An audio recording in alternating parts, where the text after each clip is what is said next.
자, 오늘부터는 저와 함께 이제 칼빈주의 5대 교리, 이 튤립 교리라는 거에 대해서 이제 살펴보려고 하는데요. 자, 가장 먼저 우리가 해야 되는 질문을 이제 먼저 하고 이제 시작을 하겠습니다. 자, 우리 칼빈주의 5대 교리를 배우잖아요. 그러면 가장 먼저 해야 되는 질문은 이겁니다. 칼빈주의란 무엇인가? 그렇죠? 우리 문제는 이 칼빈주의 신앙을 가지고 있는 성도들도요, 그리고 이 칼빈주의가 무엇인지 이런 질문을 받으면은 대답하기를 어려워한다는 거예요. 목사님, 칼빈주의가 뭐예요? 아니, 그래서 집사님이 믿는 칼빈주의가 뭔데? 이렇게 물으면 칼빈주의 신앙을 한다고 하는 교회를 출석하는 분도, 또 칼빈주의를 가르치는 신학교를 나왔다는 목사님들도 이렇게 분명하게 가르치는 것을 어려워하는 경우들이 많습니다. 자, 그래서 오늘 이 시간 먼저 이거부터 정리를 좀 하고 올게요. 자, 칼빈주의란 무엇인가? 첫 번째, 이거 분명하게 기억하셔야 돼요. 칼빈주의는 성경이 이야기하는 은혜의 고류입니다. 여러분, 은혜라는 것은 대가나 삭시 아니에요. 우리가 한 것이 아무것도 없고 우리가 할 능력이 아무것도 없는데 그 구원의 일에 있어서 아무런 대가 없이, 아무런 공로 없이 하나님께서 우리를 구원하셨다. 우리 구원의 일이 처음부터 시작까지 다 누가 하신 일이다? 하나님의 일이다. 그걸 성경이 가르치고 우리는 처음부터 끝까지 성경이 말하는 대로 믿는다. 그게 칼빈주의 첫 번째 정의예요. 자, 두 번째, 전적으로, totally, 100%, 하나님의 은혜와 하나님의 주권을 강조하는 신학체계. 여기에는 인간의 협력이나 인간과 상의하는 거나 인간의 도움이 없이는 뭐 안 된다 하거나 이런 내용이 전혀 없어요. 하나님이 시작하십니다. 하나님이 계획하십니다. 하나님이 이루십니다. 하나님이 완성하십니다. 그 하나님의 절대적인 주권과 하나님이 다 이루시는 하나님의 은혜를 강조하는 신학체계가 바로 이 칼빈주의라는 거예요. 제가 이거는 여러분 그 단톡방에다가 찍어서 올려드렸어요. 못 적으셔도 거기다가 보시고서 하시면 될 것 같아요. 자, 그런데 이런 칼빈주의가 무엇인지를 잘 모르다 보니까 어떤 사람들은 그냥 칼빈주의가 나쁜 것이다 이렇게 얘기하는 분도 있고, 또 어떤 사람들은 뭔지는 모르겠지만 칼빈주의 좋은 거 뭐 이렇게 해가지고 넘어가기도 하고 막 이렇게 됩니다. 그러나 우리가 그렇게 신앙생활을 할 수는 없잖아요. 그래서 우선적으로 기본 개념은 가지고 가자고요. 칼빈주의는 성경이 말하는 대로 믿는 신앙을 말합니다. 성경이 말하는 우리의 구원의 문제에 있어서 성경이 말하는 은혜와 하나님의 주권을 믿는 신앙을 얘기를 한다 이거예요. 이 칼빈주의라는 것은 이 16세기 말에 네덜란드에서 일어났던 이 역사적인 논쟁에서 촉발돼서 발생한 이 5가지 성경적인 가르침을 말합니다. 제가 여러분한테 이 책받침을 이제 드렸어요. 여러분 보시면은 이 왼쪽에 칼빈주의 5대 교리라고 해서 전적 부패, 무조건적 선택, 제한 속죄, 저항할 수 없는 은혜, 성도의 견인 이렇게 5가지가 있죠. 이 5가지의 이 영문 첫 번째 단어를 조합해서 만든 것이 튤립이라는 이 5가지 이제 교리입니다. 이 개혁주의 신앙의 5대 교리라고 하는 튤립 교리, 이 5가지 이 강령을 말하는데 우리가 교회의 역사를 살펴보면요. 언제나 교리를 정립하고 신앙을 정립할 때 어김없이 이 이단들의 공격이 찾아왔기 때문이다라는 걸 우리가 알게 돼요. 예전에 우리 사도신경을 제가 가르칠 때도 말씀을 드렸죠. 처음 사도들이 이 사도신경이라는 것을 이 초대교회가 정립했던 이유가 이 그리스도의 신성과 인성을 이단들이 막 공격하고 또 거짓 교사들이 일어나가지고 이 성경이 말하는 이 기독론과 구원론을 자꾸 흔드니까 거기에 대해서 답변을 하기 위해서 성경이 말하는 것을 교리적으로 정리하고 성도들한테 교육하고 가르치는 것. 이게 교리가 접하는 거예요. 예를 들어서 여러분 갈라디아서라고 얘기하면 갈라디아서는 교회 안에 자꾸 다른 복음, 거짓 복음을 전하니까 그들에게 대항해서 성경이 말하는 복음은 이런 것이에요 라고 교리를 정리한 게 갈라디아서였죠. 데살로니가 전후서 같은 경우는 예수님 다시 오시는 거 없어요. 심판 없어요. 이 재림신앙을 건들고 나니까 사도 바울이 예수님 다시 오신다. 이거를 가르치기 위해서 이 데살로니가 전후서를 쓰게 되는 것이죠. 그런 것처럼 이 초대교회는 언제나 이 거짓 교사들의 공격으로부터 시달렸단 말이에요. 그런 가운데 이 신앙을 이 성도들이 자꾸 흔들리게 됐고, 그런 가운데 사도들이 사도신경이라는 교리를 정립하게 된 거죠. 그리고 시대가 지나서 이 종교개혁 이후에 성경적인 교리를 세우기 위해 이 교회 리더들이 칼빈주의 5대 교리라는 것을 이제 정립을 하게 되는 겁니다. 자, 이 칼빈주의라는 것이 정립하게 된 원인과 이유가 누구로부터 시작이 되냐면 야코비스 아르미니우스라는 사람의 공격 때문이었어요. 이 아르미니우스라는 이 사람이 이 칼빈주의에 대항해서 이 학론서를 이제 제출합니다. 정확하게 말하면 이 사람이 죽고 나서 알미니안이라고 하는 사람들이 등장하게 돼요. 이 알미니안은 어떤 사람이냐면 아르미니우스라는 사람이 주장했던 신학 내용을 기조로 삼아서 그 신학적 체계를 가지고서 주장하는 사람들. 이 아르미니우스를 따르는 사람들을 우리가 알미니안이라고 합니다. 그래서 이 알미니안이 믿고 있는 그 신학적인 기조를 알미니즘이라고 얘기하는 거고, 칼빈주의자들이 가지고 있는 신학적인 기조를 칼비니즘 이렇게 얘기를 하는 거예요. 자, 그러면 이 알미니안이 가지고 있는 특징이 뭐냐? 이들은 하나님의 주권보다 인간의 자유 결정권을 더 강조를 해요. 내가 믿었다는 거예요. 내가 믿기로 결단하는 거예요. 그래서 내 믿음이 약해지면 구원이 취소될 수도 있다. 이거죠. 두 번째는 구원 계획에 있어서 하나님의 주권과 은혜의 가치를 깎아내리게 돼요. 왜요? 내가 믿었잖아요. 하나님이 전적으로 은혜를 하신 게 아니라 내가 믿기로 결정했다. 그러니 어떻게 되는 거예요? 당연히 내가 믿었고 내가 잘한 거예요. 그러니 하나님의 전적인 은혜, 하나님이 다 하신 것입니다. 이게 가치가 깎아내려지게 되는 것이죠. 자, 우리 교재 한번 볼까요? 우리 18페이지. 존 파이퍼와 함께하는 칼빈주의 여행 교재 있죠? 18페이지 첫 번째 줄을 좀 보도록 하겠습니다. 첫 번째 줄 보세요. 자, 첫 번째 줄. 자, 제가 읽겠습니다. 칼빈주의 5대 교리의 탄생 배경이 된 알미니우스주의와 칼빈주의 사이의 논쟁은 1600년대 초 네덜란드에서 일어났습니다. 아르미니우스주의의 창시자 야코부스 아르미니우스는 칼빈의 후계자인 데오도르 베자의 지도 아래 제네바에서 신학을 공부하고 1604년부터 레이든 대학교에서 학생들을 가르쳤습니다. 얼마 후 알미니우스는 칼빈주의의 특정 가르침을 거부하기 시작했습니다. 논쟁은 개혁파 교회가 다수를 이루던 네덜란드 전역으로 확산됐습니다. 학론파로도 알려진 아르미니우스주의자들은 자신들의 신조를 5개 조항으로 정리하고 목회자 46명의 서명을 첨부해 항의서라는 이름으로 1610년 네덜란드 정부에 제출합니다. 칼빈주의 진영의 공식적인 반응은 이 5가지 조항의 논의를 위해 1618년 11월 13일부터 1619년 5월 9일까지 154차례에 걸쳐 84명의 총대 회원들과 18명의 의원 대표들이 참여한 도르트 회의에서 나왔습니다. 이 총회는 도르트 신조로 알려진 문서를 작성했습니다. 이 신조는 지금도 미국 개혁교단과 기독개혁교단의 신앙 고백의 일부로 채택되고 있으며 아르미니우스 학론파가 제기한 5개 조항에 대한 답변으로 정리된 이른바 칼빈주의 5대 교리를 기술하고 있습니다. 자, 여기 하이라이트 칠게요. 그러니까 칼빈주의 5대 교리는 칼빈주의자들이 자신들의 가르침을 일목요연하게 정리하다가 만들어낸 것이 아닙니다.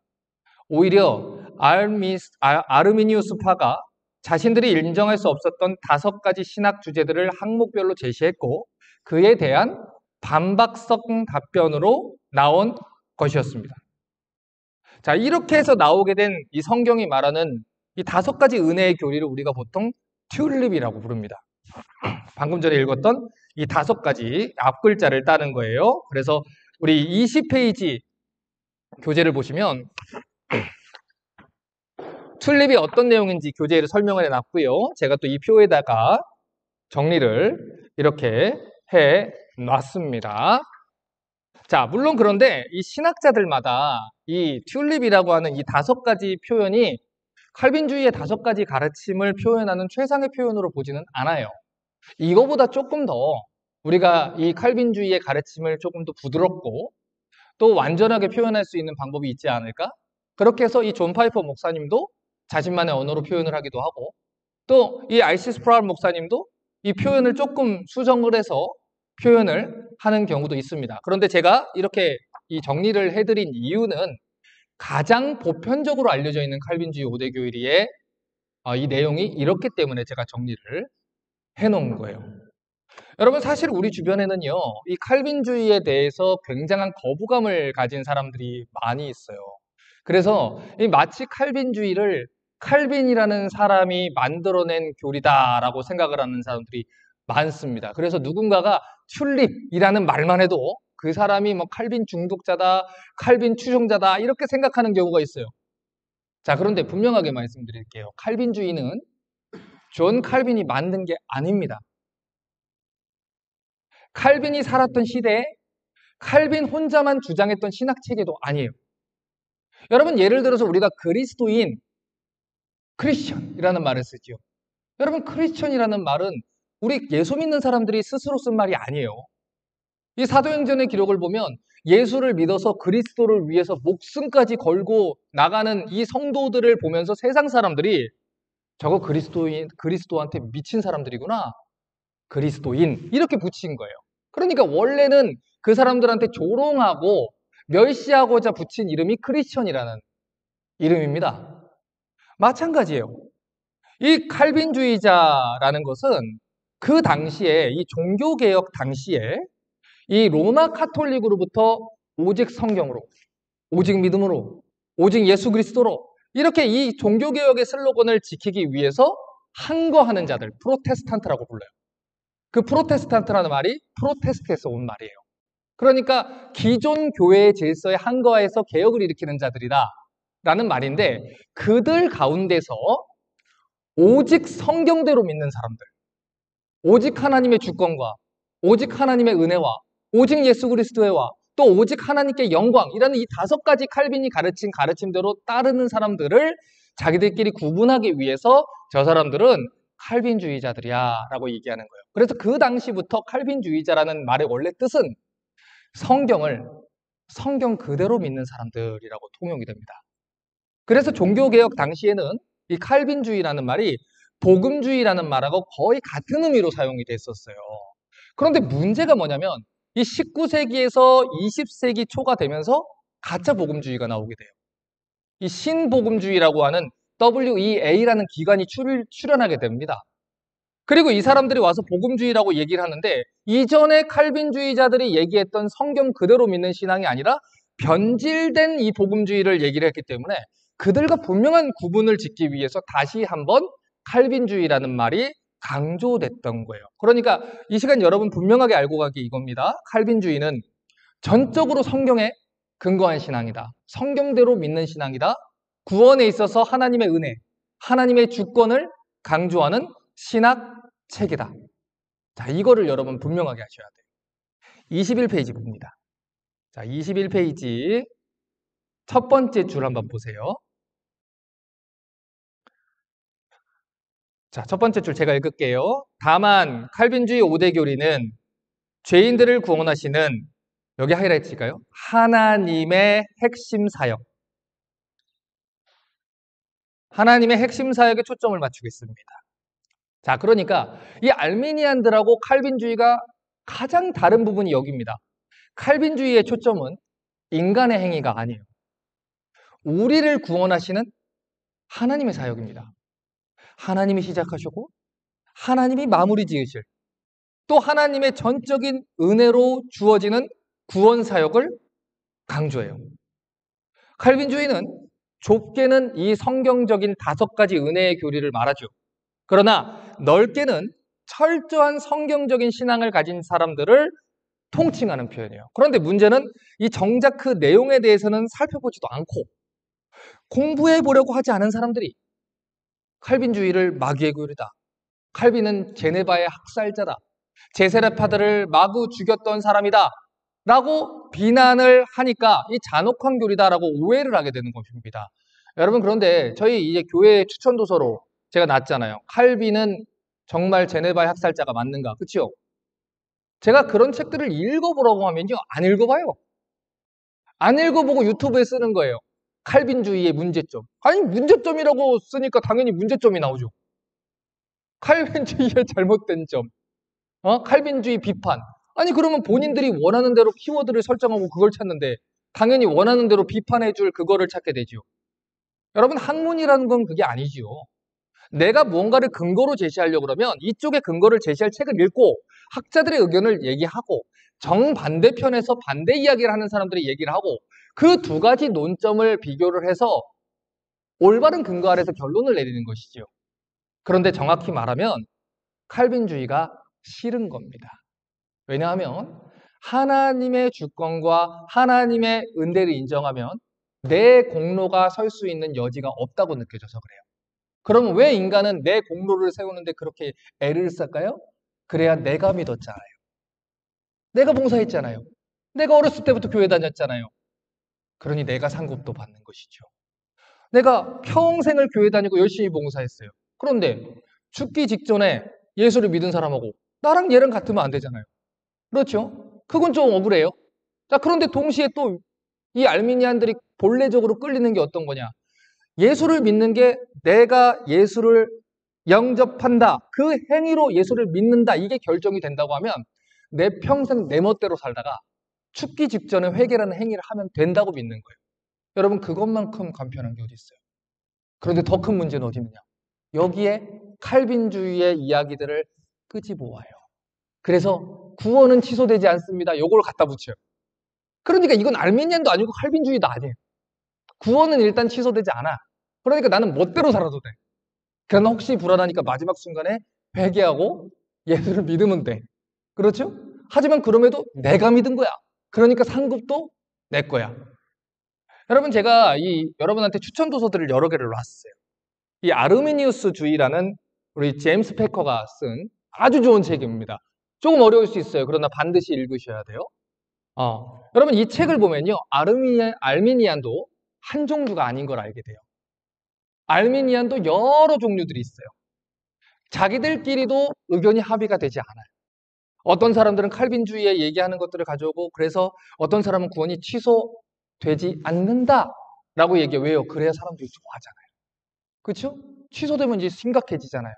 그런데 취소되지 않는다고 하니까 인간의 역량과 행동에 달려있다고 하니까 그러니까 사람들이 막 제멋대로 사는 거예요. 그러면 교회에 붙들어둘 수가 없어. 그러면 어떻게 해야 돼요? 교회 행동에 따라 취소될 수 있다 해야 돼요. 그래야 협박할 수 있어요. 그래야 붙잡을 수 있는 거예요. 그 자기들끼리도 이게 맞질 않아. 그래서 여러분, 그 분간을 할 수 있도록 구분을 해서 보여주는 게 이 아르미니우스라는 주의라는 이제 책이에요. 여러분, 이걸 좀 읽어보시면 좋겠어요. 옛날에 한 목사님이요, 저희 집에 오셔가지고 자기는 칼빈주의에 경멸을 한대요. 그러면서 제 서장을 보면서 진짜 이렇게 얘기했어요. 칼빈주의에서 누가 요즘 제일 잘 나가는 신학자예요? 마이클 호튼이에요? 그냥 아무 얘기 안 했어요. 그냥 빨리 갔으면 좋겠다. 뭐 이러고 있었는데. 그러고 이제 차를 마시는데 자기가 제일 존경하는 설교자가 찰스 스펄전이래요.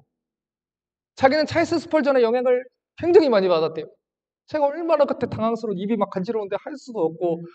왜냐면 이 스펄전 목사님이 이렇게 썼어요. 내가 그대로 적어왔어요. 읽어드릴게요. 칼빈주의를 설교하지 않는 것은 성경을 설교하지 않는 것과 마찬가지고 칼빈주의를 설교한다는 것은 성경을 설교하는 것이다. 안 읽어본 거야, 그건. 그러니까 요즘에 그 출판사에서 편집 출판으로 나와서 그 스펄전 목사님의 그 따뜻한 설교들, 마음을 위로하는 설교들을 한 6편, 7편 이렇게 편집 출판으로 나오는 그런 책들만 보고 구원은 취소되지 않습니다. 라고 얘기를 해야 성도들한테 인기 있잖아요. 근데 스펄전 목사님 들어봤어. 그분 유명한 목사님 아니에요? 존 파이퍼 목사님 들어봤어요. 그 미국에서 큰 교회 유명하신 분 아니에요? 저는 존 파이퍼 목사님을 사랑합니다. 이거죠. 또 어떤 집사님이 저한테 와가지고 칼빈주의가 마귀의 교리인데 목사님 왜 거기 빠져있냐요. 그러면서 자기가 제일 존경하는 목사님이 존 파이퍼 목사님이라고. 존 파이퍼 목사님도 칼빈주의자예요. 어떤 분은 이 칼빈주의를 시대에 반하는 악한 교리다.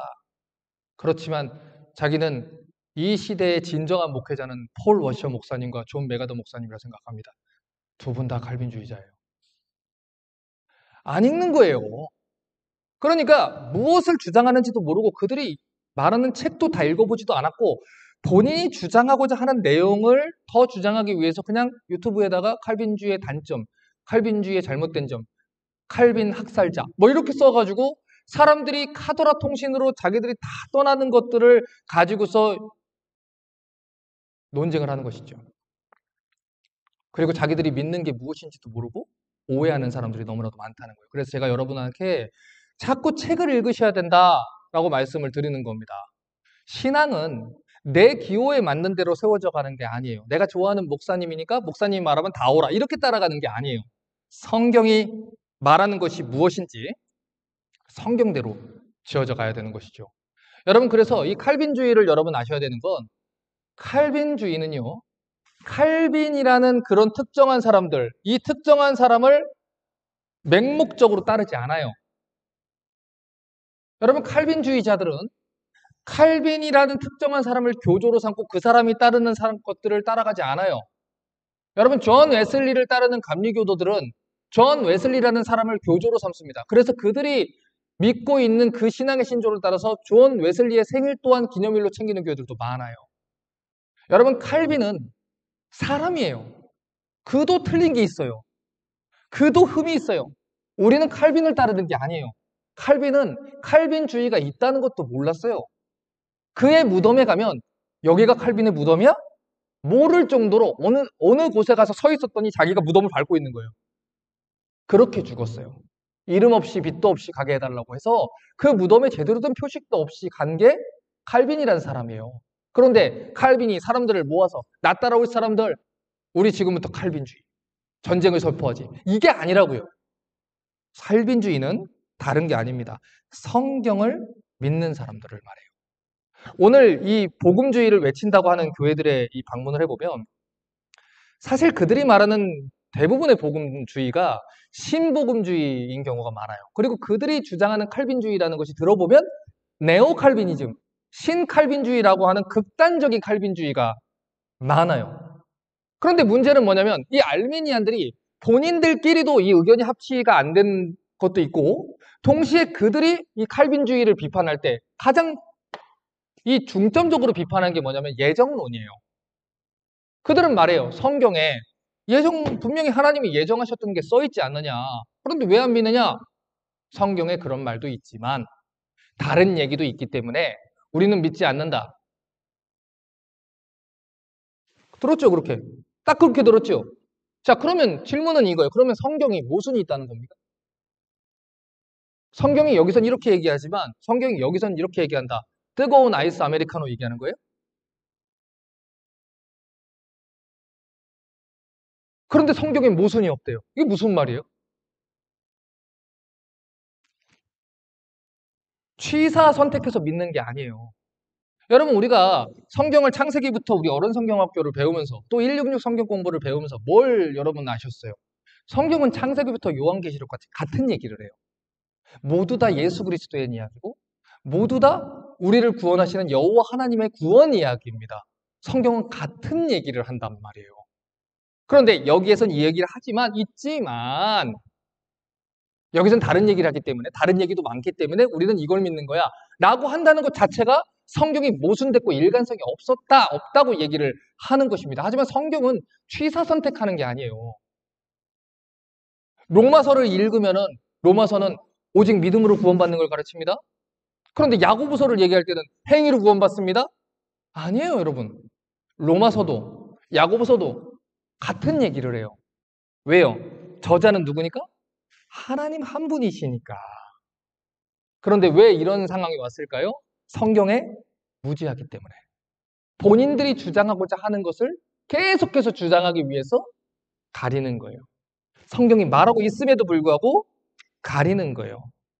여러분, 이 교회 안에 영향을 미친 이 세속주의가요. 기존의 성경이 이야기하는 교리를 사람들에 맞춰서 재해석을 했습니다. 그래서 사람들이 원하는 거를 주는 거예요. 예를 들어 볼까요? 여러분, 만일 누구든지 나를 따라오려거든 자기 십자가를 지고 나를 따를 것이니라. 나를 따라오는 자는 자기 형제나 자매나 아비나 자기 목숨까지 부인하지 않으면 나를 따를 자가 없느니라. 무슨 십자가를 지고 있냐는 것이죠. 성경은 자기를 부인하라고 분명하게 얘기를 해요. 그렇죠? 성경은 자기 십자가를 지고 주님을 따르라고 얘기를 합니다. 피비린내 나는 그 어깨가 바스러지는 그 십자가를 지고 주님을 따르라 라고 얘기를 합니다. 우리의 삶을 산제물로 하나님께 드리라 라고 얘기를 합니다. 그런데 지금 이 세속주의가 물든 이 기독교는 뭐라고 얘기를 합니까? 하나님을 램프의 진이처럼 만들어 버렸어요. 하나님은 당신을 사랑하시며 당신을 위한 놀라운 꿈과 계획을 가지고 계십니다. 그래 하나님이 날 도우시지. 하나님 나 위로하시지. 하나님 나 격려하시지. 여러분 보세요. 누구든지 예수를 주와 그리스도로 고백하면 구원을 받는 것이다. 맞죠? 주와 그리스도. 주는 무슨 뜻이라 그랬어요? 주인님, 메스터, 나의 주인님, 내 생명, 내 재산, 내 시간, 모든 것의 주인님. 근데 그건 지워버렸어요. 나 하고 싶은 대로 살다가 천국에 가겠다. 구원은 취소되지 않으니까.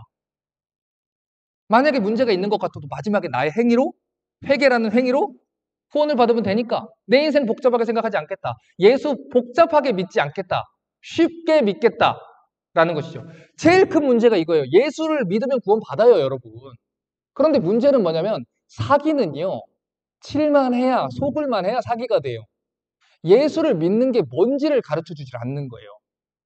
예수를 믿는 것은 자기를 부인하고 예수님을 따르는 것인데 자기 십자가를 지고 예수님을 따르는 것인데 십자가도 지우고 자기 부인도 지우고 주대심 그 하나님에 대한 신앙도 지워요. 왜 알메니안들이 지금 하나님의 주권을 부인했느냐? 왜 알메니안들이 인간의 자유의지를 주장을 하느냐?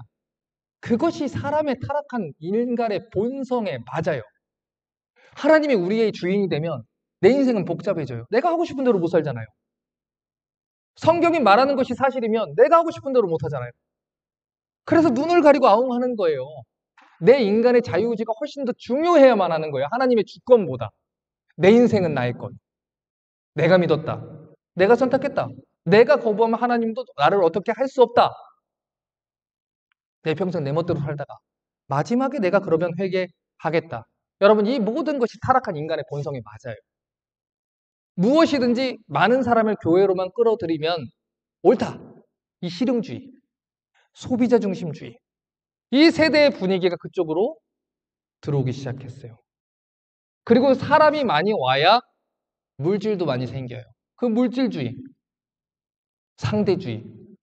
이 대적들과 교회는 전쟁을 하고 있다고요.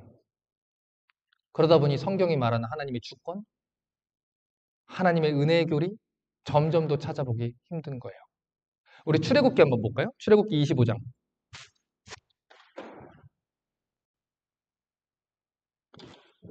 8절 9절 보겠습니다.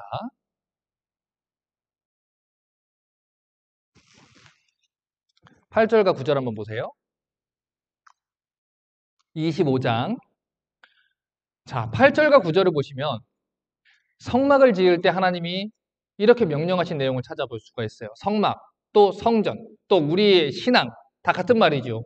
내가 그들 중에 거할 성소를 그들이 시켜 나를 위하여 짓되 물은 내가 내게 보이는 대로 장막의 식양과 기구의 식양을 따라 지을지니라. 우리 출애굽기 때 제가 이거 강조를 엄청 했잖아요. 그렇죠? 여러분 복음의 비밀이 고스란히 담겨있는 이 성막을 지을 때 가장 중요한 게 뭐였냐면 하나님이 명령하신 대로예요.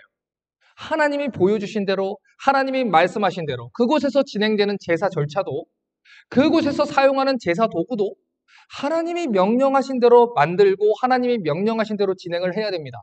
우리 신앙도 똑같아요. 우리 신앙은 하나님이 명하신 대로 지어져야 되는 거예요.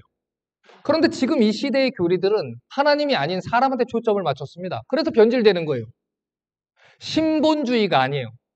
인본주의 교회가 됐어요.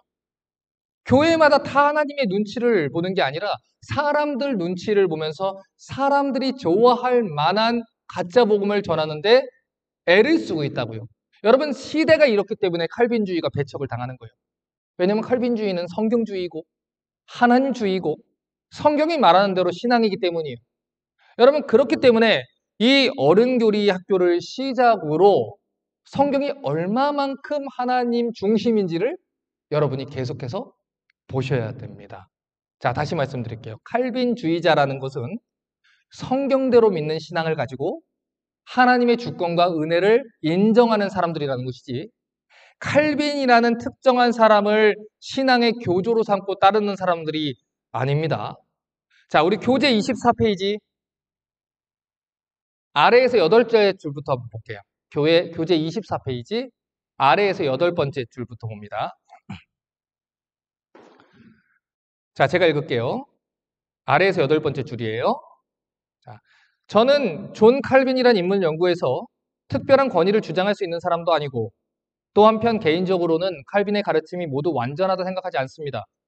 하지만 일반적으로 저는 이 칼빈주의 5대 교리 간에 만큼은 이 칼빈주의자로 불리는 것을 흔쾌히 받아들일 수 있습니다. 칼빈주의란 이름은 오랫동안 이 교리와 함께 했던 이름이고, 저는 칼빈주의자들의 가르침이 성경 말씀에도 신실하게 부합하다고 믿기 때문입니다. 우리 최종 권위는 오직 성경입니다. 자, 이거 하이라이트 칠까요? 우리 최종 권위는 오직 성경입니다. 조나나 에드워즈는 그의 위대한 저서 의지의 자유 서문에서 이렇게 말했습니다. 저는 그의 말에 전적으로 공감합니다.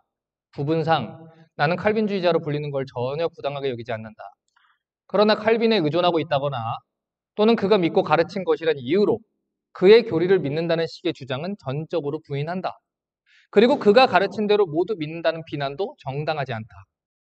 칼빈주의자들은 성경과 예수님을 믿는 사람이지 칼빈이라는 특정한 사람을 맹목적으로 따른 사람이 아닙니다. 칼빈이 잘못한 것이 있으면 지적하고 배우지 말아야 하는 것이지 절대로 칼빈을 우상처럼 받들지 않는다는 것을 기억해 주셔야 됩니다. 자, 그러면 지금부터는 이 칼빈주의 5대 강령하고 이 알미니안의 5대 강령, 이 학론서의 내용을 저희가 한번 좀 살펴보면서 무엇이 다른지 또 무엇이 문제여서 도대체 이 칼빈주의자들이 등장하게 되었는지 여러분 좀 한번 살펴보도록 하겠습니다. 자, 우리 칼빈주의 5대 교회 책받침 한번 보시고요. 자, 첫 번째, 자유의지 또는 인간의 능력 강조. 자, 그러니까 사람의 부분적인 타락을 강조를 한다는 거예요. 자, 읽어볼게요. 비록 인간의 본성은 타락으로 인해 심각한 영향을 받았지만 인간의 영적 상태가 전적으로 무력한 상태에 처한 건 아니다. 인간은 하나님과 협력하여 중생을 얻거나 또는 하나님의 은혜를 거부해서 멸망에 이를 수 있는 능력을 가지고 있다. 자, 그러니까 이 알미니안 신학을 하는 설교자들의 설교를 가만히 들어보면 언젠가 설교를 할 때는 인간이 전적으로 타락했습니다. 그래서 하나님의 은혜로 우리를 구원해 주셨습니다. 하다가 언젠가 갑자기 어떤 설교를 할 때는 인간에게 타락했지만 인간에게 선한 것이 남아있으니까 우리가 예수님을 알아보지 않았겠습니까? 선한 것이 남아있으니까 예수님의 목소리를 듣고 예수님을 선택하기로 결정한 거 아니겠습니까? 그렇기 때문에 인간은 전적으로 타락했지만 선한 것이 조금 남아있습니다. 안 맞죠? 이 알미니안들의 주장이 이렇게 얘기를 하는 거예요. 인간이 악해지긴 했지만 완전히 악하지는 않다, 이거예요. 의지는 죄에 예속되지 않아서 거듭나지 않아도 스스로의 의지로 예수님을 믿을 수 있다. 이게 알미니안입니다. 자, 근데 성경은 뭐라고 말할까요? 우리 로마서 3장 10절부터 12절 볼게요. 로마서 3장 10절부터 12절.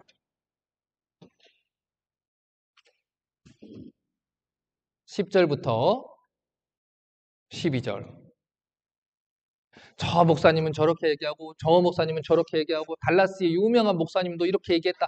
이건 아무 소용이 없어요. 성경이 뭐라고 말하는지를 보세요.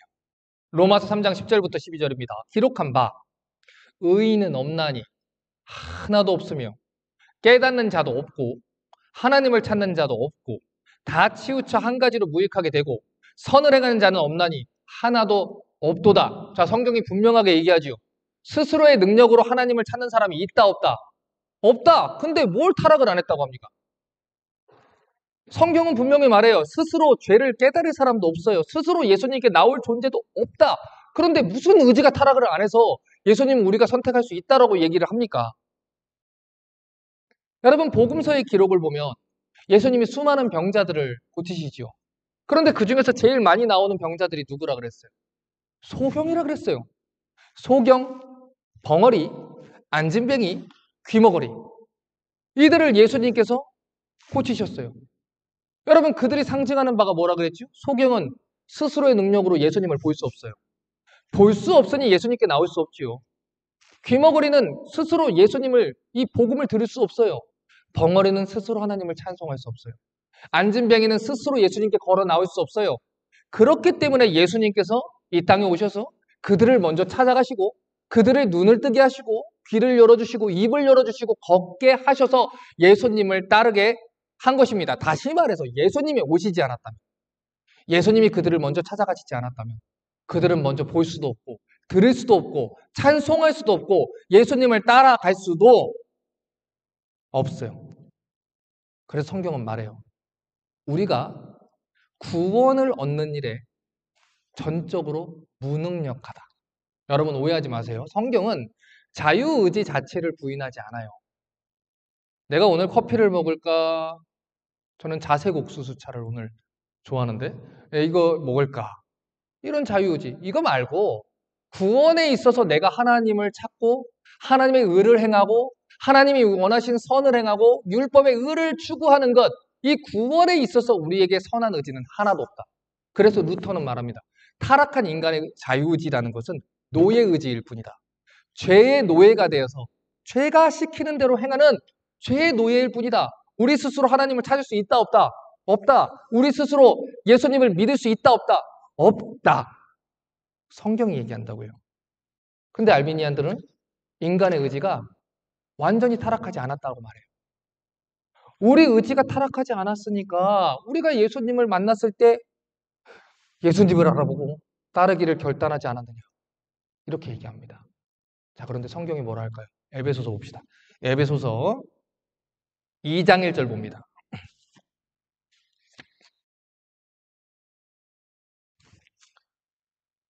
에베소서 2장 1절 보세요.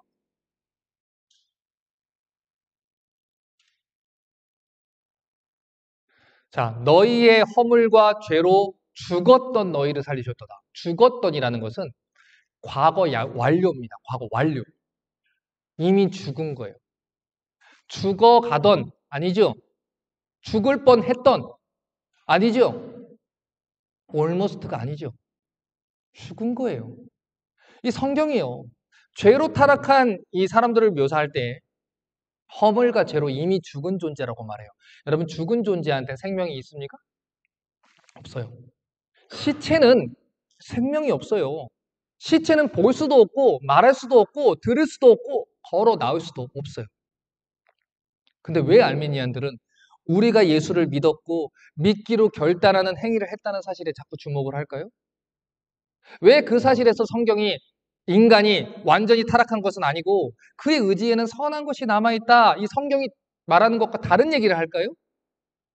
여러분 우리가 예수님을 믿는다, 내가 예수님을 믿는다 라는 얘기를 할 때요 헷갈리는 게 있어요. 많은 사람들이 헷갈리는 부분이 뭐냐면 우리가 구원받는 사건이 나로부터 시작된다고 오해를 한다는 거예요.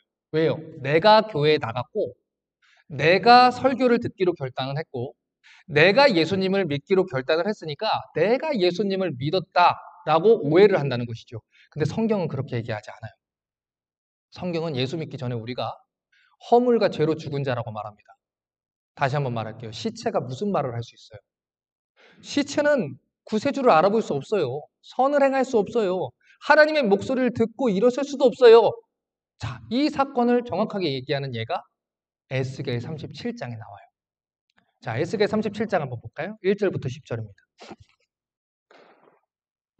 여러분, 에스겔 37장을 보면서 지금 이 시대의 설교자들이 사람들은 위할 설교를 이렇게 설교를 해요.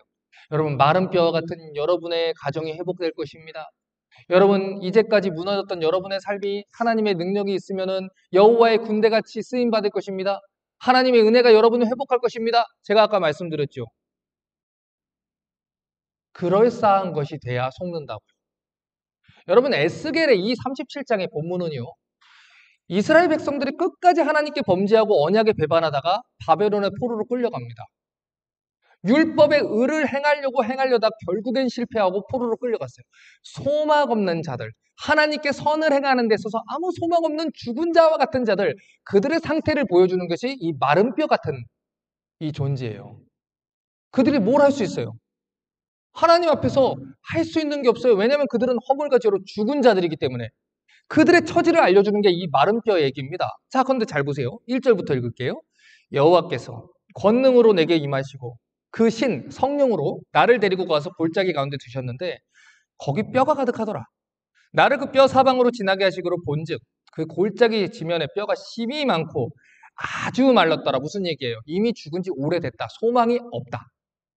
이 얘기죠. 그가 내게 이르시되 인자야 이 뼈들이 능히 살겠느냐? 하시기로 내가 대답하되 주 여호와여 주께서 하시나이다. 자, 에스겔이 뭐라고 했어요? 하나님 당신이 하십니다 그랬어요? 주 여호와여 주께서 하시나이다. 자, 여호와라는 이름 언약을 주시고 그 언약을 성취하신 하나님의 이름이라 그랬지요. 일을 행하는 자 여호와, 그 일을 지어 성취하시는 여호와, 그 이름을 여호와라 하는 자가 말하노라. 하나님이 무언가를 일을 시작하시고 약속을 주시고 그 일을 성취할 때 당신의 약속을 기억하고 반드시 이루시는 하나님의 이름이 여호와입니다. 근데 에스겔이 여호와여 당신이 아십니다 라고 했습니다. 무슨 말이에요? 하나님이 약속을 주셨으니 살아난다는 거예요. 언제 살아날지 몰라요. 어떤 방식으로 살아날지 몰라요. 그런데 그 약속을 주신 분이 누구예요? 전능하신 여호와 하나님이에요. 그러니 살아난다는 거예요. 또 내게 이르시되 너는 이 모든 뼈에게 대언하여 이르기를 너희 마른 뼈들아 무엇을 들을지어다? 여호와의 말씀을 들을지어다. 주 여호와께서 이 뼈들에게 말씀하시기를 내가 생기로 너희에게 들어가게 하리니 너희가 살리라. 너희 위에 힘줄을 두고 살을 입히고 가죽으로 덮고 너희 속에 생기를 두리니 너희가 살리라. 반복해서 얘기하지요. 중요한 말이에요. 또 나를 무엇으로 알리라? 여호와인 줄 알리라. 자, 그러니까 이 말씀을 잘 보세요. 지금 이 마른 뼈와 같은 자들이 어떻게 살아나요? 태초에 천지 만물을 지었던 하나님의 말씀이, 그 생명을 주시는 여호와의 말씀이 말씀으로 세상을 지었고 말씀으로 인간을 만들었고 말씀으로 생명을 주셨던 여호와의 말씀이 그들에게 임할 때 생기가 그들에게 들어와 그들이 살아서 여호와의 군대로 나왔더라. 이 얘기죠. 여러분, 알미니안들의 주장대로라면 내가 시체였는데 내가 마른 뼈같이 심히 말랐던 존재였는데 어우 이제 좀 일어나야겠다 찌뿌둥하네 이러면서 하나님의 군대로 스스로 설 수 있었다 이 얘기예요. 여러분, 이 말씀은 그런 얘기를 하지 않아요. 마른 뼈가 일어나고 하나님의 말씀이 임했습니까? 아니면 하나님의 말씀이 임해서 마른 뼈가 일어났습니까? 하나님의 말씀이 임해서 마른 뼈가 일어났지요. 말씀의 능력이 들어가는 게 먼저예요. 하나님이 살려주시는 게 먼저예요. 그래서 우리가 거듭날 수 있는 거예요. 이 일을 위해서 하나님이 사용하는 것이 하나님의 말씀입니다. 복음이에요.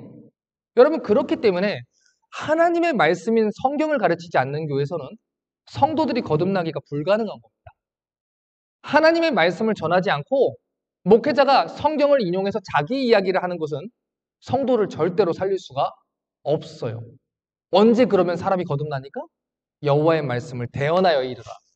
하나님의 말씀을 하나님 말씀대로 듣게 할 때 영혼은 거듭나고 생기가 들어가고 그것이 여호와의 군대로 살아나는 겁니다. 인간의 의지로 여호와의 군대가 되는 게 아니에요. 봉사하다 보면 신앙이 자라지? 아니요. 여호와의 말씀으로 신앙이 자라는 겁니다. 믿음은 들음에서 나고 들음은 그리스도의 말씀으로 말미암느니라. 자, 우리 요한복음 볼까요? 11장 39절부터 보겠습니다.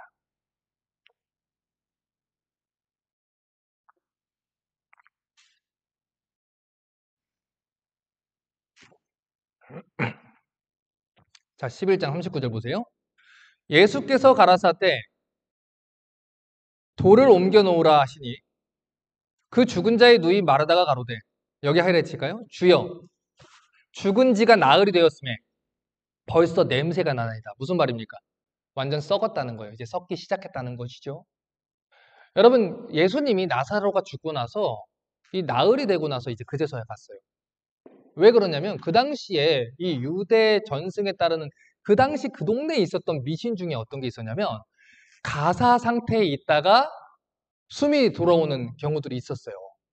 그런데 이런 경우를 그 사람들은 영원히 그 주변을 이렇게 지나다니다가 3일 안에 그 사람한테 들어오는다 이렇게 생각을 했단 말이에요. 미신적으로. 그래서 3일이 지나고 나면 영혼도 다 떠나고 살아있을 가능성이 없다 이렇게 생각을 했어요. 유대인들은.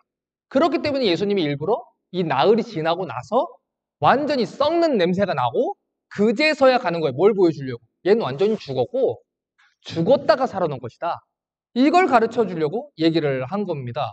그러니까 완전히 죽었기 때문에 시체 썩는 냄새가 난 거예요. 그런데 그가 어떻게 예수님의 목소리를 듣고 어떻게 예수님을 알아보고 어떻게 예수님을 구주로 선택하고 예수님께 나옵니까? 지금 알메니안들이 말하는 내가 예수님을 믿기로 결정했다. 이 말이 그런 주장이에요. 여러분, 인간은 에베소 아까 2장 말씀대로 허물과 죄로 죽은 존재예요. 죄로 인해 완전 타락한 존재예요. 로마서 3장 10절에서 11절이 말하는 것처럼 선을 행할 수도 없고 하나님을 찾을 수도 없는 존재예요. 그런데 우리가 예수님의 목소리를 듣고 나사로야 나와라 하고 나올 수 있었던 이유는 그를 살리는 성령 하나님의 능력이 그에게 임해서 허물과 죄로 죽은 자들을 살리는 중생의 능력이 임했기 때문에 그가 예수님의 목소리를 듣고 나올 수 있는 겁니다. 그런데 왜 우리가 이게 헷갈리냐면 우리가 가지고 있는 하나님에 대한 인식이 너무 인간적이라서 그래요. 그러니까 무슨 말이냐면 자, 하나님이라는 존재를 하나님으로 충분히 이해하려면 하나님에 대한 인식은 신적이어야만 해요.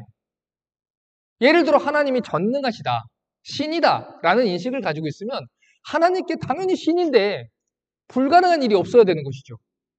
그렇죠. 그런데 왜 자유주의자들이 성경에 나타난 모든 기적들이 불가능하다고 얘기를 해요? 하나님에 대한 인식이 인간적이라서 그래요. 어떻게 그럴 수가 있어? 이건 불가능해. 이거 어떻게 이 세상에 그런 일이 있죠? 여러분, 신이란 존재는 기본적으로 올마이티해야 됩니다. 여러분, 그 개념을 신적으로 가지고 있다면 그건 전혀 문제가 되지 않아요. 그런데 우리가 하나님에 대한 인식을 인간적인 테두리 안에서 우리의 오감으로 인식되는 테두리 안에서 보이는 대로만 믿으려고 하고 느껴지는 대로만 하려고 하고 내가 납득시켜주는 것만 하나님으로 인식하겠다라는 한정을 그어놓고서 하려고 하니까 이해를 못하는 겁니다. 자, 예를 들어 드릴게요. 제가 이 시간 제가 김성환 전도사님 이름을 부른다 생각하세요? 제가 전도사님 제가 이렇게 부르는 동시에 전도사님도 제 목소리를 듣겠지요. 제가 전도사님 하는 것과 전도사님이 제 음성을 듣는 것은 거의 동시에 일어나는 일입니다. 그렇죠? 자, 그럼 물어볼게요. 제가 이름을 부른 게 먼저예요? 전도사님이 들은 게 먼저예요? 부른 게 먼저죠. 제가 안 불렀으면요. 못 들었지요. 들을 수 있는 일도 없지요. 근데 우리는 우리 감각으로 생각하는 거예요. 제가 전도사님의 이름을 부르고 전도사님 귀에 목소리가 들린 게 거의 그냥 동시처럼 느껴지기 때문에 동시에 부르고 동시에 들었다라고 오해를 하는 겁니다. 여러분, 우리가 가시광선이나 적외선이나 눈에 보입니까? 공기가 눈에 보입니까? 안 보인다고 없습니까? 우리가 인식하지 못하면 그 존재가 없나요? 우리 눈에 화성이 보이지 않으면 그 존재가 없나요? 우리가 과학이 발달되고 천문학이 발달돼서 비로소 은하계를 관측할 수 있으면 그제서야 그 존재가 입증되는 것인데 그제서야 우리가 확인한 것뿐이지 없는 게 생겨난 건 아니잖아요. 우리의 인식은 언제나 뒤에 있고 유한한 피조물의 인식은 언제나 한정적이란 말이죠. 그런데 우리는 우리의 감각을 초월하는 것, 그건 받아들이지를 못해요. 여러분, 소리의 속도를 나타내는 이 음속이라는 것이 초당 340m입니다. 그래서 마하라는 단위를 써요. 이 마하라는 것을 킬로미터로 쓰면 음속은 보통 시속 1200km가 넘습니다. 이 속도는요, 우리 감각으로 인지할 수가 없어요. 그렇기 때문에 제가 부른 거하고 전도사님이 들은 거를 우리는 인간적으로 느낄 때는 거의 동시다라고 생각을 하게 되는 거예요. 그러나 그걸 느끼든 안 느끼든 논리적으로 생각해 보세요. 무조건 제가 부른 게 먼저예요. 제가 불렀으니까 들은 거예요. 제가 부르지 않았다면 전도사님은 듣지 못했겠지요? 또 한 가지. 제가 전도사님을 불렀으니까 전도사님이 듣는 거예요. 전도사님이 아닌 다른 사람들은 여기에 응답하지 않겠죠. 그렇죠? 이게 바로 하나님이 우리를 부르시는 사건이에요. 하나님이 우리를 먼저 부르셨기 때문에 우리가 그분의 목소리를 들을 수 있었던 것이지, 우리 스스로 먼저 결단을 했기 때문에 하나님의 목소리를 들을 수 있는 게 아닙니다. 죄와 허물로 죽은 존재들이에요. 들을 수 있는 방법이 없어요. 그런데 하나님이 우리를 부르실 때 거의 그 동시에, 아니 그보다 앞서서 죽은 자를 살리는 하나님의 능력이 먼저 우리에게 임했기 때문에 우리가 들을 수 있었던 것입니다. 영혼이 먼저 살아났고 들을 수 있었기 때문에 우리가 우리의 주인이신 하나님께 응답하게 된 거예요. 나사로야 나와라 라는 걸 들을 수 있었던 이유는 죽은 자를 살리는 하나님의 능력이 그에게 임했고 거의 동시에 그가 하나님의 목소리를 들었기 때문에 나온 것이지, 그런데 거기에서 내가 들었고 내가 나오기로 선택했는데요? 라고 한다는 것은 인과관계를 잘못 이해한다는 거예요. 원래 나사로는 시체라는 것입니다. 이 알미니안이 말하는 대로 인간의 의지가 완전히 타락하지 않았다, 선한 것이 남아있다라는 것은 하나님이 우리를 살려주시고 우리를 찾아오시고 우리를 부르시고 우리를 듣게 하시고 우리를 당신의 자녀로 삼으신 모든 은혜의 가치를 깎아내리는 교리입니다. 자, 두 번째 볼까요? 자, 조건적 선택 보세요. 하나님은 스스로의 자유의지로 그리스도를 선택할 자들을 미리 아시고 그들을 선택하셨다. 결국 구원의 궁극적인 원인은 하나님이 죄인을 선택한 것이 아니라 죄인이 그리스도를 선택하는 것이다. 자, 이 쉽게 말해서 무슨 얘기냐면 어떤 특정한 사람들을 구원하려는 이 하나님의 능력은 예지된 믿음. 그러니까 어떤 사람들이 이 사람한테 복음을 전하면 이 사람이 자유롭게 복음을 믿을 거야. 이걸 알기 때문에 하나님이 그들에게 복음을 전하시고 구원하셨다, 이 얘기예요. 여러분, 그래서 이 사람들은요, 이 알미니안들이 그 거부하고 부인하는 이 예정론이라는 것은 칼빈주의자들이 말하는 예정론이 아니에요. 그들이 부인하는 예정론은 예지 예정론입니다. 미리 알고 예정을 했다. 그러니까 복음을 전하면 영현 집사는 착하니까 들을 것 같고 미래는 나쁘니까 안 들을 것 같다. 그러니까 영현이만 구원을 하자. 이건 운명론 아니냐? 이거 옳지 않다. 여러분, 이렇게 주장하는 게 이 알미니안들입니다. 그래서 나는 칼빈주의가 싫어요 라고 얘기하는 사람들이 이 알미니안들이에요. 여러분, 그런데 이 알미니안들이 주장하는 대로 얘기를 하면 누군가가 특별한 능력이 있는 존재가 돼요. 특별한 능력이 있고 마음이 부드럽고 그래서 하나님이 구원했다는 거 아닙니까? 칼빈주의는 그걸 믿지 않아요. 칼빈주의는 모든 사람이 죄인이라고 말합니다. 모든 사람에게 그런 능력이 없어요. 모든 사람에게 그 하나님의 복음을 들었을 때 어떤 사람은 특별해서 구원을 얻고 어떤 사람은 특별하지 않아서 그 착하지 않아서 복음을 거부하고, 우리는 이렇게 믿지 않아요. 모든 사람이 다 죄인이다 라고 얘기를 합니다. 여러분, 이것은 알미니안들이 칼빈주의를 잘못 이해하고 있는 거예요. 잘못 비판하고 있는 겁니다. 우리는 예지 예정론을 믿지 않아요. 그래서 제가 이 하나님의 예정과 선택이라는 이 책을 읽으셔야 된다는 거예요. 여러분, 일단 다 가져가셔요. 슬로우 리더를 하시든 뭐 패스트 리딩을 하시든 상관없어요. 일단 부담스럽게 여러분의 책장 위에 꽂아두시고 읽으셔야 돼요. 자, 그에 따라서 또 이 모든 것이 하나님의 섭리로 어떻게 이루어지느냐? 우리의 자유의지냐? 책 파는 거 아닙니다. 자, 아니면은 하나님의 섭리로 이루어진 것이냐? 얘기하는 게 이 섭리라는 책이에요. 또 한 가지, 자유의지 논쟁으로 벌어진 거. 인간의 자유의지라는 것이 무엇이냐? 인간이 자유의지로 하나님을 선택했느냐? 아니면 우리의 의지는 노예의지인가? 노예의지인가? 하나님이 우리를 거듭나게 하셔야 되는가? 얘기하신 책이에요. 또 한 가지, 구원은 무엇으로부터 구원을 받는 건가? 어떻게 받는 건가? 여러분, 이건 필수 책입니다. 여러분, 제가 컨디션만 회복이 되고 시간만 확보가 되면 제일 먼저 하고 싶은 게 여러분과 함께 기독교 강의를 3년 동안 하는 거예요. 3년 동안 가르칠 수 있으면 참 다행입니다. 우리 교회 지금 베드로후서도 15번 했는데 3장짜리도 지금. 여러분, 한 성경학자가 30년, 40년을 공부를 해서 이 한 책을 썼는데 우리가 어떻게 이거를 한 번에 읽고서 이해를 하겠습니까? 그런데 이런 노력도 기울이지 않고 우리가 어떻게 복음을 올바르게 이해할 수 있겠습니까? 우리 에베소서 2장 8절 볼까요? 에베소서 2장 8절 보세요.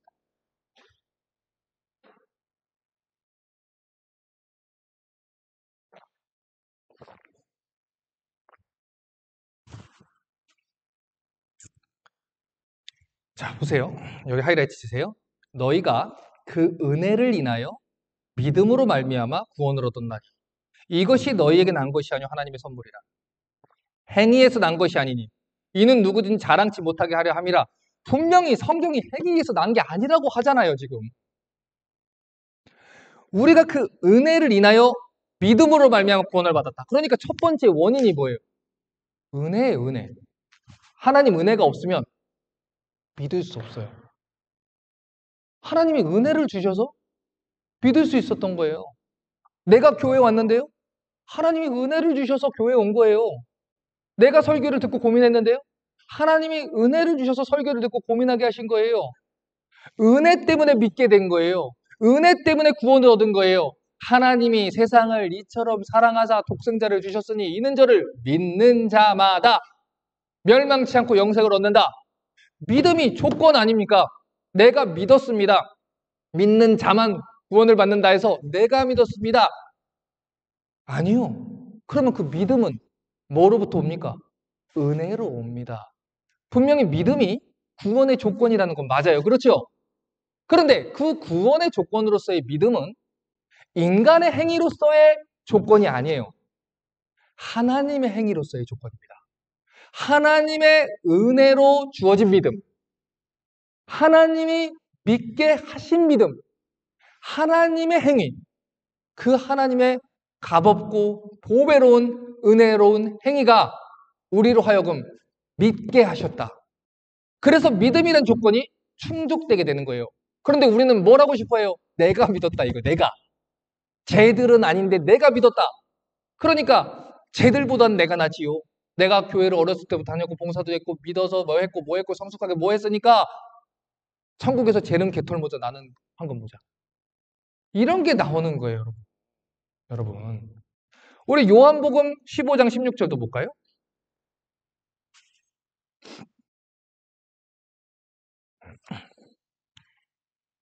15장 16절 보세요. 자, 여기 하이라이트 칩니다. 15장 16절. 너희가 나를 택한 것이 아니요 내가 너희를 택하여 세웠나니. 여기까지 하이라이트. 자, 보세요. 지금 성경이요.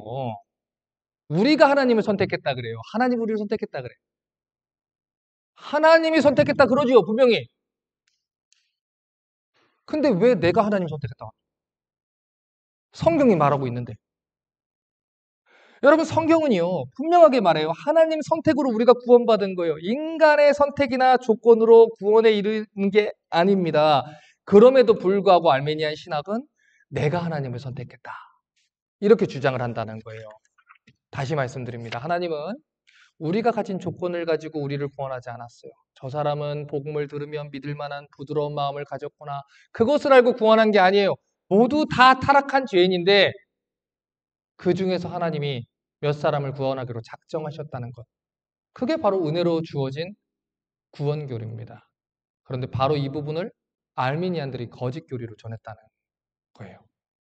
자, 세 번째 보편 속죄 한번 봅니다. 보편 속죄 보세요. 자, 그리스도의 구속은 인간이 그것을 받아들이는 선택을 하는 조건에서만 효과적이다. 자, 이게 무슨 얘기냐면 예수님의 십자가가 죄사함을 받고 영생을 얻도록 이 토대가 된 것은 맞아요. 그런데 그 속죄의 효력은 누군가가 그걸 받아들이기로 결정을 할 때만 효력이 있지, 그 사람이 거부를 하게 되면 성령님이 아니라 하나님이라고 예수님이 같이 사역을 해도 어쩔 수 없다.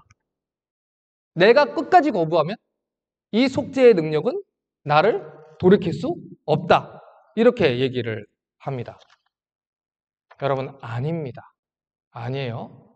우리 사도행전 13장 47절, 48절 봅니다.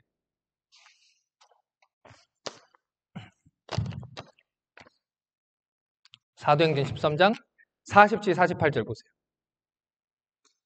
13장 47, 48절. 주께서 이같이 우리를 명하시되 내가 너를 이방의 빛을 삼아 너로 땅끝까지 구원하게 하리라 하셨느니라 하니 이방인들이 듣고 기뻐하여 여기 하이라이트일까요? 하나님의 말씀을 찬송하며 영생을 주시기로 작정된 자는 다 믿더라. 하나님이 우리 작정했다 그랬죠. 이런 말 쓰잖아요. 아주 작정했네. 그렇죠? 그 작정 거기서 쓰는 거예요. 하나님이 작정하셨어요. 하나님이 계획하셨어요. 전능하신 하나님이 하시는 일을 막을 수 있는 존재가 있다 없다? 없다. 없다는 것입니다. 그런데 무슨 인간이 거부하면 거부가 됩니까? 아니에요, 여러분. 네 번째. 자, 성령은 효과적으로 거부될 수 있다. 이 저항할 수 있는 은혜라는 것인데, 자, 읽어볼게요. 인간의 자유의지는 그리스도의 구속사역을 적용함에 있어서 성령을 제한한다. 죄인이 응답하기 전에는 성령께서 생명을 주실 수 없다. 따라서 하나님의 은총은 거부되어질 수 있다. 이 알미니안들은요, 인간이 자유의지로 성령을 거역할 수 있고요. 회개하지 않으면 아무리 성령이 거듭나게 하려고 해도 그 자신의 의지로 회개할 때까지 절대 거듭날 수 없다라고 말합니다. 이 말은 하나님이 전능하다고 해도 인간이 거부하면 거듭남의 은혜에 저항할 수 있다라는 말이에요. 이 사람들은 이 성령의 거듭나는 사역이 인간이 스스로 복음을 먼저 받아들이는 것부터 시작된다라고 얘기해요. 그게 제일 중요한 조건이에요. 그렇기 때문에 아무리 성령이라도 인간이 받아들이려고 안 하면 절대로 영적인 생명을 줄 수가 없어요. 여러분, 이것은 하나님의 전능하심과 작정하심에 대한 교리를 완전히 무시하는 겁니다. 우리 욥기 볼까요? 욥기 23장 13, 14절. 욥기 23장 13, 14절.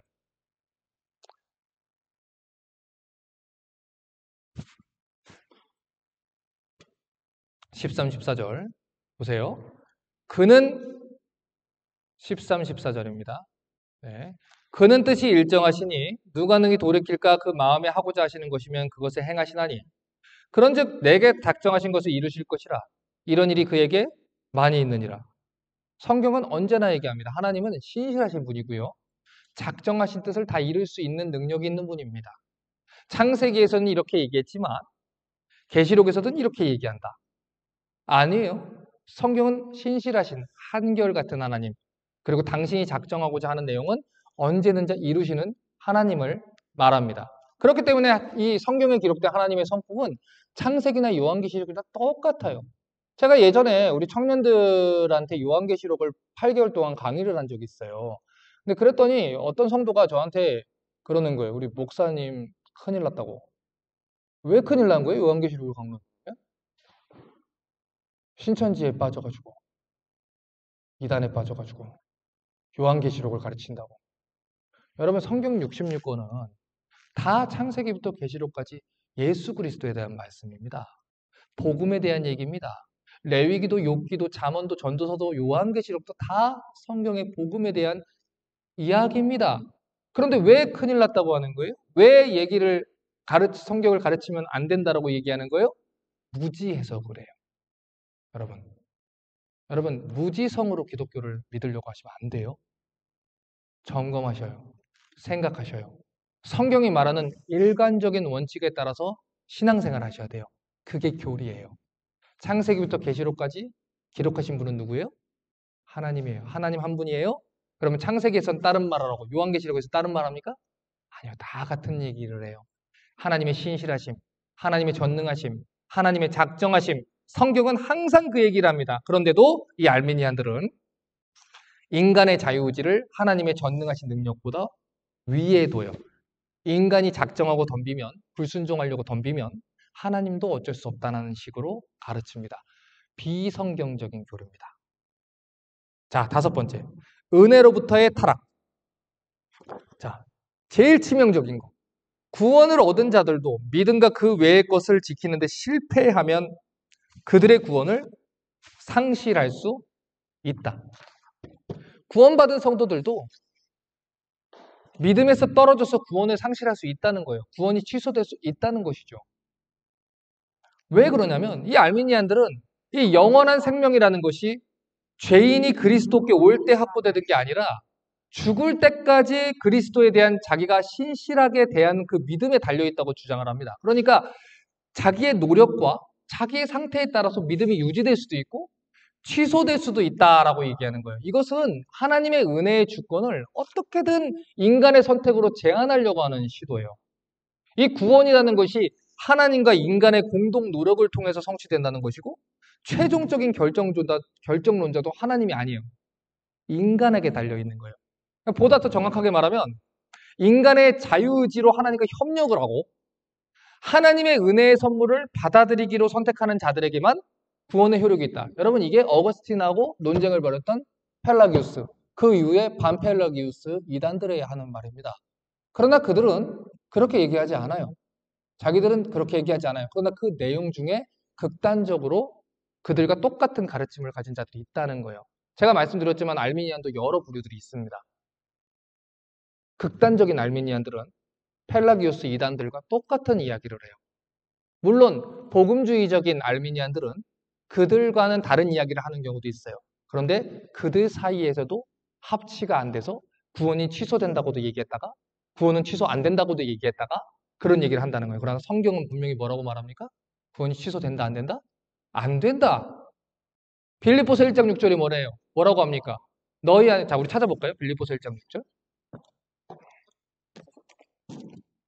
빌립보서 1장 6절입니다.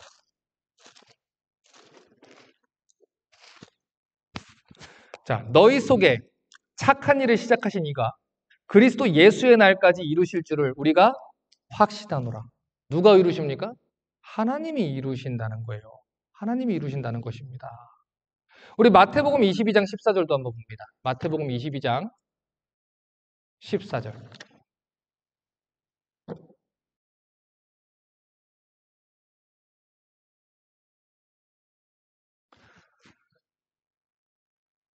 자, 보세요. 청함은 받은 자는 많되 택함을 받은 자는 적으니라. 복음은요, 모든 사람들한테 제시는 돼요. 그러나 그렇다고 해서 모두가 다 구원을 받는 건 아닙니다. 지난주에 우리 목사님하고 전사님이 설명을 잘했지요. 보편적인 부르심이라는 게 있어요. 이 천국 복음이 땅끝까지 전해져야 된다. 모든 사람이 복음을 들어요. 들을 기회를 주셔요. 그러나 그 복음을 듣고 다 회개하고 예수님께 나오는 건 아니에요. 요한복음 10장에서 뭐라고 얘기했죠? 내 양은 내 음성을 들으며 나를 따르느니라. 누가복음 17장에서 예수님 앞에 나와서 문둥병자들이 10명이 고침을 받았어요. 그런데 그 줄 중에 예수님을 주로 고백하고 예수님을 따르기로 결단한 사람 몇 명이에요? 한 명이에요. 예수님 물어보죠. 다 고침을 받지 않았느냐? 나머지는 다 어디 갔느냐? 하나님께 영광 돌린 자는 단 한 사람입니다. 이게 유효한 부르심이라는 거예요.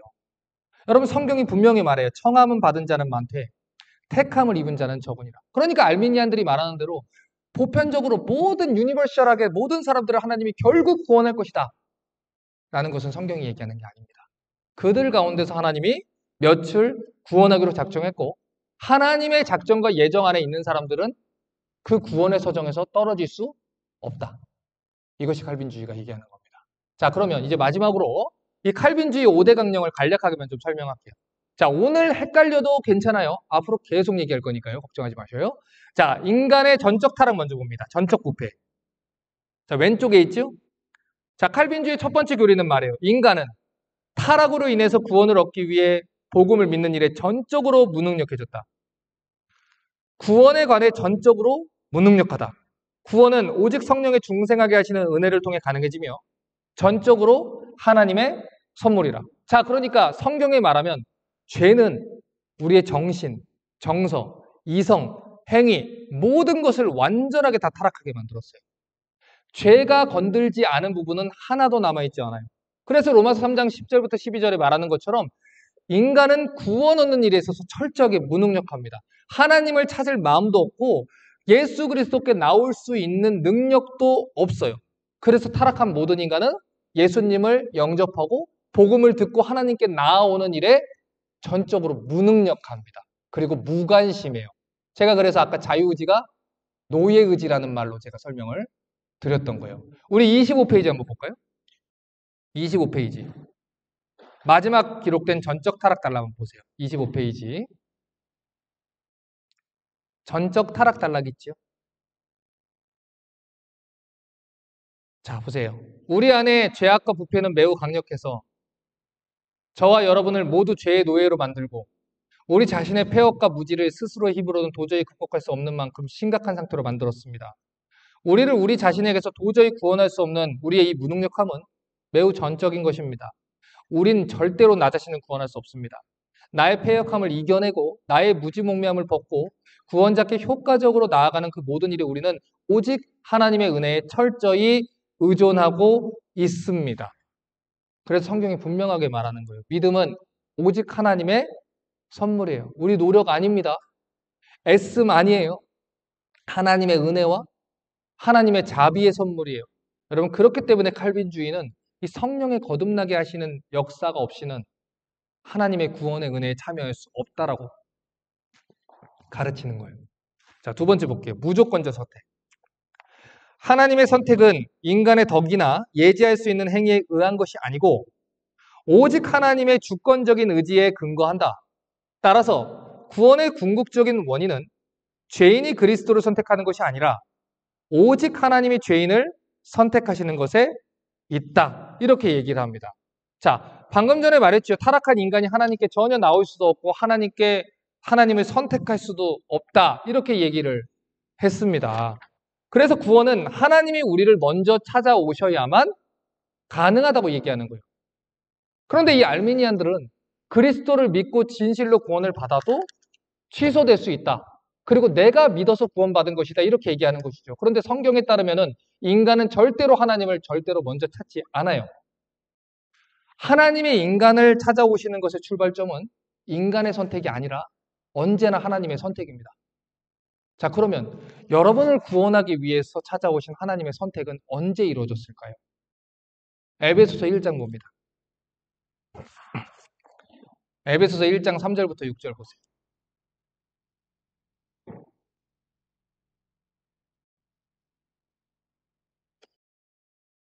1장 3절부터 6절 보세요.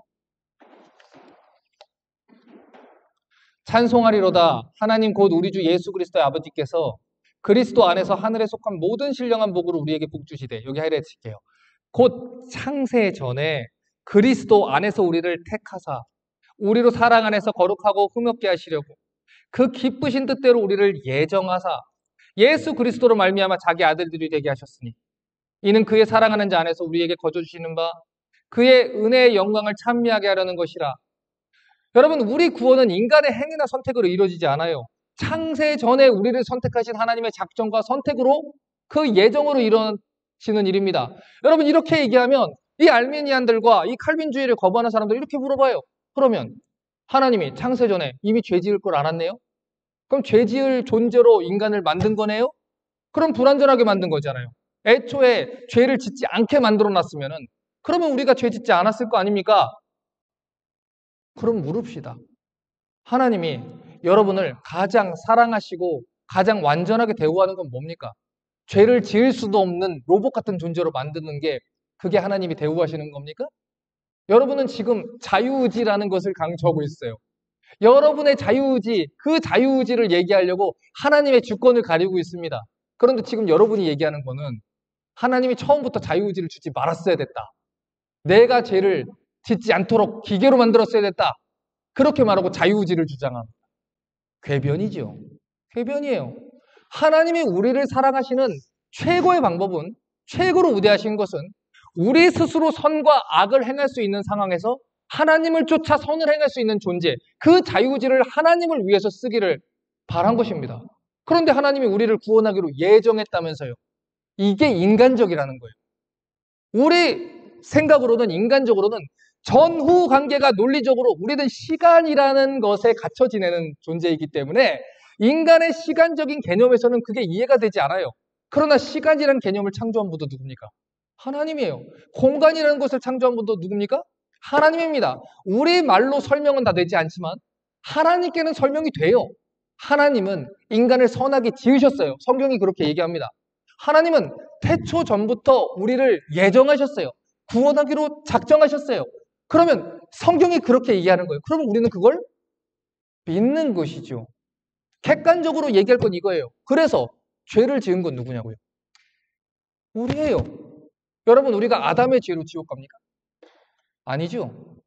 로마서 5장이 말한 대로 우리는 아담의 죄의 전가를 받았지만 우리의 죄로 지옥 가는 거예요. 율법이 말하는 대로 율법을 완전하게 지켜서 율법이 말하는 의로움을 획득을 하면 구원받을 수 있어요. 그러나 우리 중 그 누구도 스스로의 능력으로 율법의 의를 만족한 사람이 있다 없다? 없다. 불가능하다.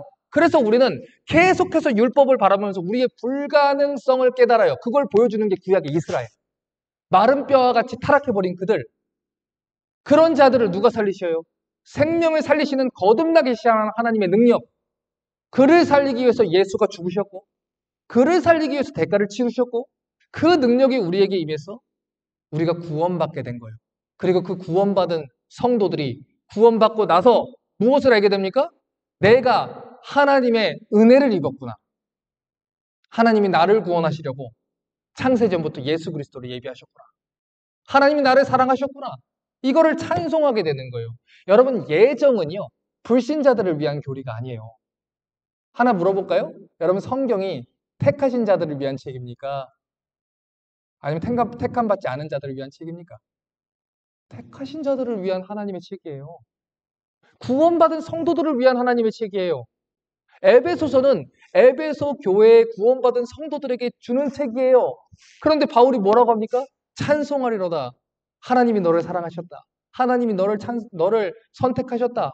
하나님이 너를 부르셨다. 하나님이 너를 예비하셨다.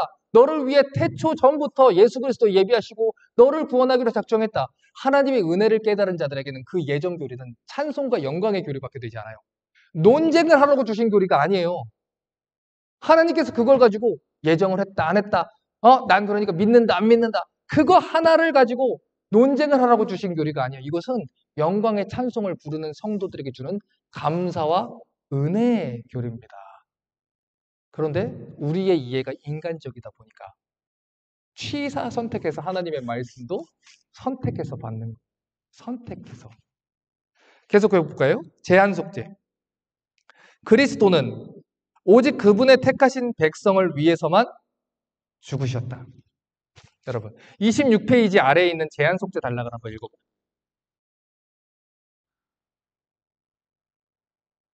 그리스도의 속죄는 모든 사람에게 충분한 속죄며 그분을 신뢰하는 모든 자에게 효과적인 속죄입니다.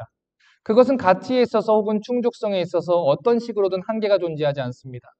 그러나 예수님이 이루신 온전한 속죄에 담긴 구원을 얻게 하는 효력은 그 구원의 효력이 예비된 자들에게만 제한됩니다. 물론 모든 사람의 죄가를 치르는데 충분한 그리스도의 속죄의 충분성은 만인에게 다 유효합니다. 믿는 자라면 누구든지 그리스도의 보혈로 온전히 덮일 수 있습니다. 그러나 또 한편으론 예수 그리스도의 죽음 안에는 오직 그리스도의 택하신 신부를 위해 새 언약의 약속을 이루시려는 하나님의 계획이 있습니다. 여기 하이라이트가요. 그러므로 그리스도께서는 모든 사람을 위해 죽으신 것이 맞습니다. 하지만 그 죽음이 모든 사람에게 동일한 방식으로 그 효력을 나타내는 것은 아닙니다. 이게 성경이 이야기한대요. 자, 네 번째. 저항할 수 없는 은혜. 불가항력적 은혜라고도 하는데 읽겠습니다. 성령께서는 구원을 적용시키심에 있어서 결코 인간의 의지에 제한받지 않으신다. 또한 구원의 성공에 있어서도 결코 인간과 협동하지 않으신다. 이 칼빈주의가 말하는 이 불가항력적인 은혜는 하나님이 그들을 구원하시고 그 구원 사역을 주도하신다는 것입니다. 그렇기 때문에 누구도 이 효력 있는 부르심을 영구적으로 지속적으로 거부할 수도 없고 하나님은 인간의 협력을 요구하지도 않는다는 거예요. 그런데 문제는 알미니안들이 인간이 저항하면 얼마든지 저항할 수 있다. 인간이 하나님의 구원 사역에 협력해야 된다라고 잘못 가르친다는 겁니다. 자, 마지막 5번째. 성도의 견인 뭘까요? 하나님에 의해 선택받고 그리스도에 의해 구속받으며 성령에 의해 믿음을 부여받은 모든 자들은 전능하신 하나님의 능력으로 믿음을 유지하며 그 결과 영원히 구원을 받게 된다. 여러분, 이 성도의 견인이라는 것은 별명이 있어요. 영원한 안전의 교리라는 별명이 있습니다. 이 견인 교리는 두 부분으로 이렇게 나눠서 생각을 해요. 첫 번째는 하나님이 자기 백성들에게 오래 참는다. 두 번째는 하나님이 그의 백성들에게 오래 참기 때문에 그들 또한 오래 참고 견딜 수 있다. 이겁니다. 그래서 이 성도의 견인을 다른 말로 표현하면 성도의 보존이라고 말해요. 왜냐하면 이 성도가 믿음을 보존하게 되는 것이 하나님이 구원을 안전하게 붙드시는 그 하나님의 전적인 은혜에 달려있기 때문입니다. 자, 우리 27페이지 성도의 견인 단락을 한번 읽어볼게요. 27페이지.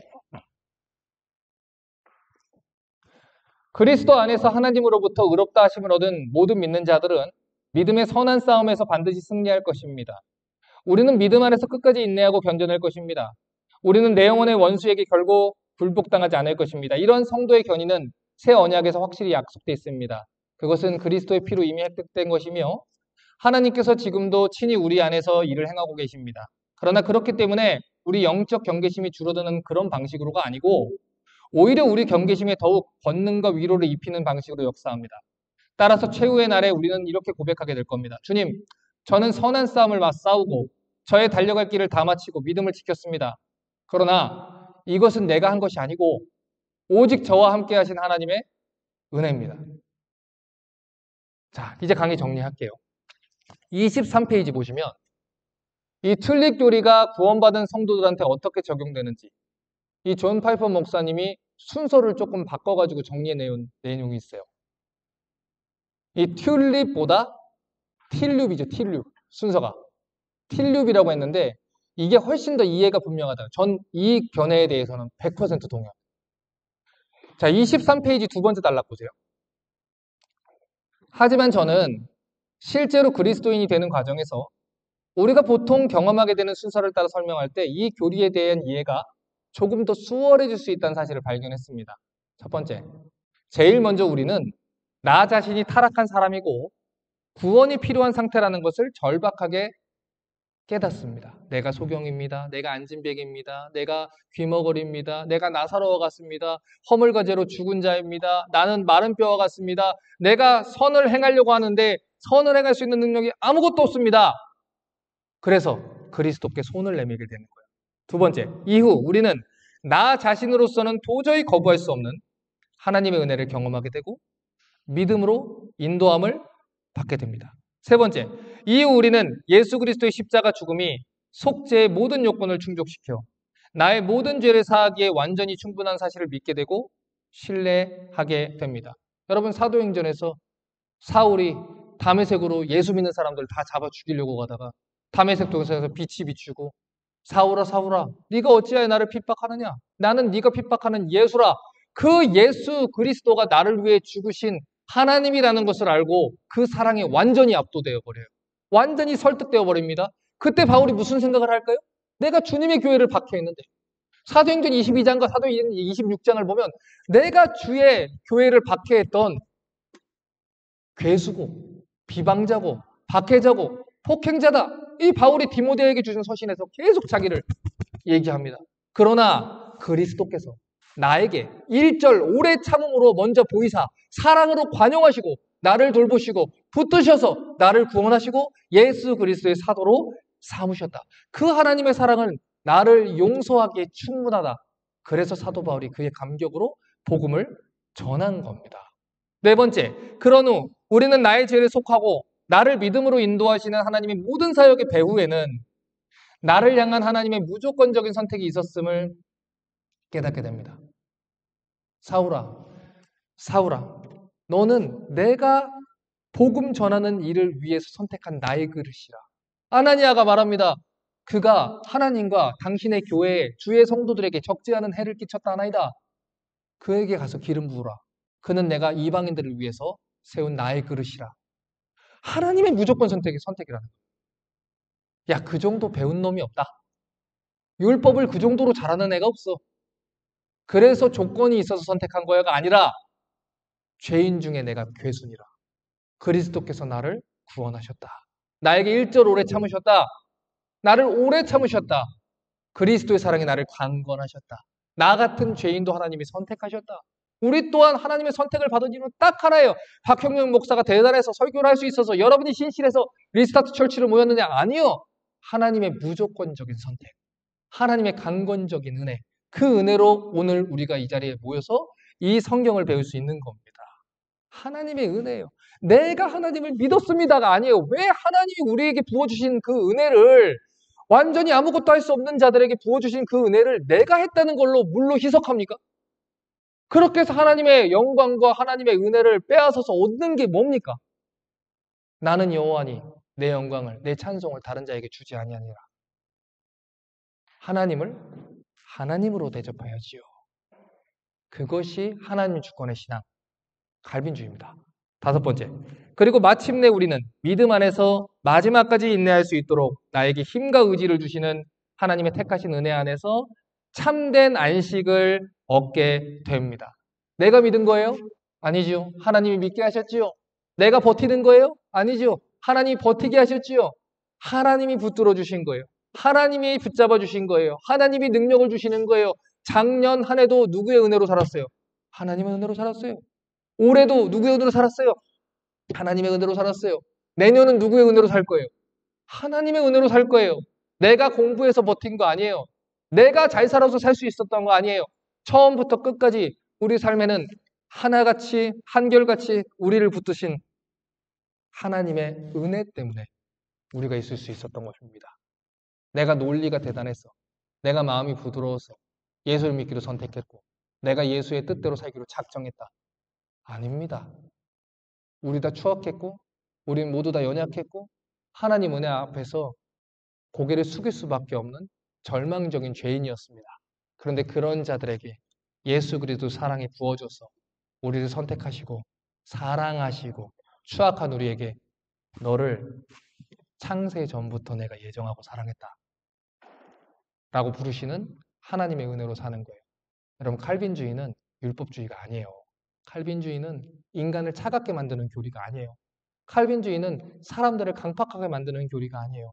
그 어떤 교리보다 하나님의 뜨거운 사랑을 가르쳐 줄 수 있는 불붙는 논리, 그게 칼빈주의입니다.